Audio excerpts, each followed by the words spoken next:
హిందువులందరికీ జై శ్రీరామ్ అండి.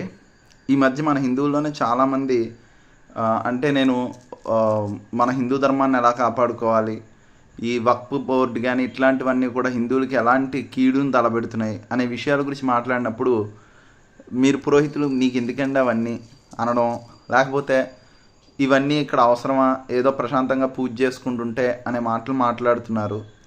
ఒకటి గుర్తుపెట్టుకోండి, ప్రశాంతంగా పూజలు ఒకటి చేస్తే సరిపోదు. పూజలు ఒకటి చేసినంత మాత్రమే భగవంతుడు మనల్ని కరుణిస్తాడనే ఉద్దేశంలో మనం ఉండడం అనేది చాలా తప్పు. మన ధర్మాన్ని మనం కాపాడుకోవడం కూడా హిందువుగా పుట్టిన ప్రతి ఒక్కడి బాధ్యత. సెక్యులర్గా ఉండేది హిందువులు మాత్రమే, మిగిలిన వాళ్ళలో సెక్యులరిజాలు ఉండవు.